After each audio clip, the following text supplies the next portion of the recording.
Marami na po akong napakinggang call center stories dito sa channel. Kaya nag-decide po akong ibahagi itong experience ko. Bruce po ang pangalan ko. Nagtrabaho ako noon as email support. Magaan lang yung trabaho kaya nagtagal ako. Sa trabaho namin ay dapat may mag-shift tuwing linggo dahil natatambakan kami ng email tuwing Lunes kapag walang tumatao. Dalawa ang kailangan mag-shift every Sunday. Ako yung isa na 11 PM at si Monty naman yung kasama ko na alas 12 naman ang shift. Sanay naman ako na pumapasok ng linggo. Pero nung first time kong ma-assign sa Sunday shift sa company na yon, ay kinabahan ako. Sabi kasi ng TL namin ay kami lang dalawa ni Monty ang tao sa buong floor.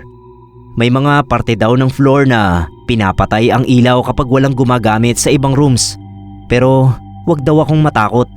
Maliwanag naman daw kasi yung bay kung saan kami inassign ni TL. Kailangan lang daw naming buksan dahil pinapatay ng housekeeping. Tsaka hindi naman daw magkalayo ang cubicle namin ni Monty. Unang Sunday shift ko nun. Ako ang pinakaunang tao sa floor dahil 1 oras ang pagitan ng schedule namin ni Monty. Total ay wala naman akong ibang kasama kaya sinubukan ko munang umidlip. Hindi pa ako nakakapikit ng matagal ay nakarinig na ako ng pamilyar na ingay. Takatak ng keyboard. Napangiti ako at naisip na may kasama na ako. Nagpasalamat pa ako dahil ang agang pumasok ni Monty sa trabaho. Nung imulat ko ang mga mata ko ay tinawag ko si Monty. Pero walang sumagot. Nagpatuloy lang ang tunog ng mga takatak sa keyboard. Napangiti pa ako. Sabi ko pa sa sarili ko ay ang gago ni Monty kasi nananakot. Kaya naman hinanap ko yung pinanggagalingan ng tunog ng keyboard. Habang naglalakad papunta sa isang cubicle kung saan ko naririnig yung mga takatak, ay bigla akong nakaramdam ng kilabot.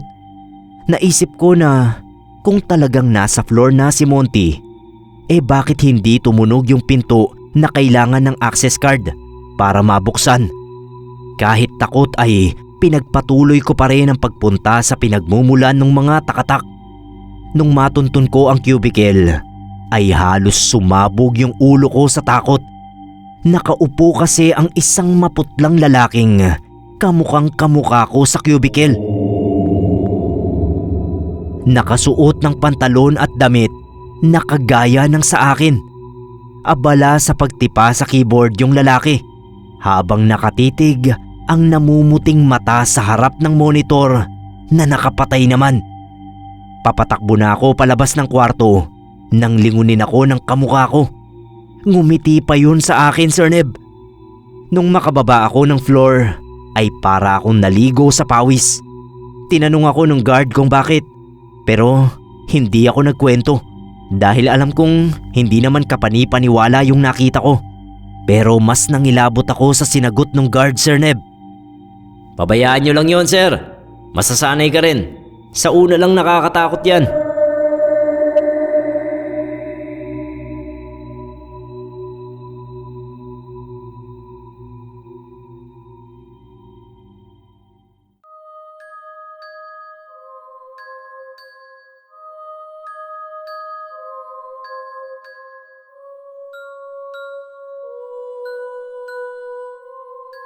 Hello po, Sir Neb.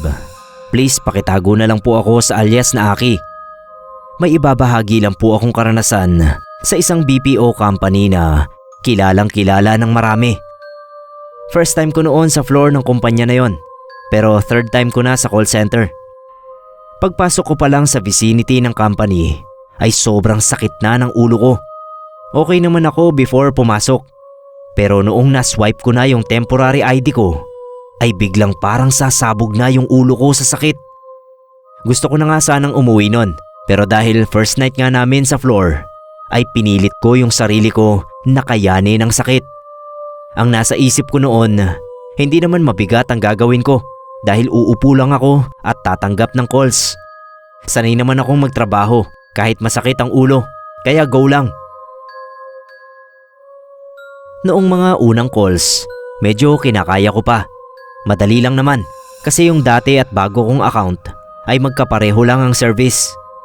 Hindi ako sigurado kung pang ilang call na yung natanggap ko nang Imbis na magpakilala yung client, ay iba ang sagot niya sa tanong ko. Hindi ko na maalala yung eksaktong salita niya. Basta ang context ng sinabi niya ay pumunta na raw ako sa clinic o matulog sa quarters kung masama ang pakiramdam ko. Ang naisip ko noon ay baka halata na sa boses ko na masama nga ang pakiramdam ko. Kaya nagsorry ako at sinabing kaya ko naman. Pero sabi ni client ay nararamdaman niya na hindi ako okay. May hahawak daw sa likod ko at papasok sa katawan ko kung hindi pa ako aalis sa inuupuan ko. Natakot talaga ako sa sinabi niya dahil naramdaman ko nga na parang may humihipo sa likod ko. Napatayo agad ako at halos mabunot ang headset sa ulo ko. Kaya napalingon sa akin ang lahat. Nilapitan ako ng isang TL na nakakita sa akin at tinanong ako kung anong nangyari.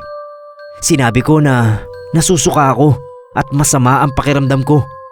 Namumutla nga raw ako kaya sinamahan niya ako sa klinik. Pagkatapos akong bigyan ng gamot ay pinarest muna ako sa quarters. Nakatulog naman ako ng ilang minuto at nang magising ako ay umokay na yung pakiramdam ko. Ang hindi ko alam ay pinakinggan pala ng TL ang huli kong call at kinilabutan daw siya sa takbo ng usapan namin nung client na wala raw record sa amin. Dire-diretso daw ako sa pakikipag-usap at nagpapaliwanag pa tungkol sa nararamdaman ko. Pero ang tanging naririnig daw niya sa kabilang line ay mga paghingang malalim at mga ungol. Pinarinig pa yon sa akin at nakakapangilabot nga yung mga tunog. Kamuntik na akong mag-back out sa company dahil sa ganoong karanasan. Pero nang hinayang din ako sa offer, kaya nilakasan ko na lang yung loob ko. Awa ng Diyos, Sir Neb, hindi na yun naulit.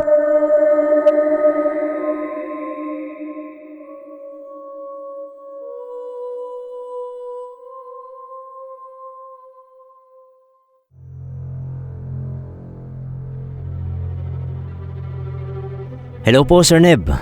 Archie ang pangalan ko. 8 years na rin akong palipat-lipat sa mga BPO company dito sa amin. Swertihan lang ang pagkakatanggap ko noon sa BPO. Sinamahan ko lang yung isang kaibigan na mag-apply at kinumbinsin niya rin ako na sumubok rin. At ayun nga po, pasado agad ako at binigyan ng schedule ng training. Dahil usually ay gabi ang shift ko, maraming kwento akong naririnig sa mga katrabaho na nakakatakot na mga karanasan na nangyayari sa mga call center company. Itong kwento ko naman ay nangyari noong unang taon ko sa first company na tumanggap sa akin. Bale, unang linggo ko sa training. Ganado akong pumasok kasi nga bagong-bago sa akin ang ganoong klaseng experience. Na-enjoy ko yung mga ginagawa naming activity at excited na rin akong tumanggap ng mga calls. Ang pasok ko noon ay 10:00. Mga ganong oras ay nasa itaas na halos lahat ng employee ng kumpanya. Kaya bihira kaming may makasabay na mga agent din. Dumating ako mga 9 PM. Bumati ako sa guard at saka sumakay na sa elevator. Pinindot ko yung close button at nung pasara na yung pinto, biglang may humarang na kamay sa pagitan nun. Pumasok ang isang lalaking sa tansya ko ay nasa 30 anyos ang edad. Sobrang payat niya, Sir Neb. Naka-blue siya na long sleeves at maong na pantalon. Pumasok siya tapos tumabi sa akin.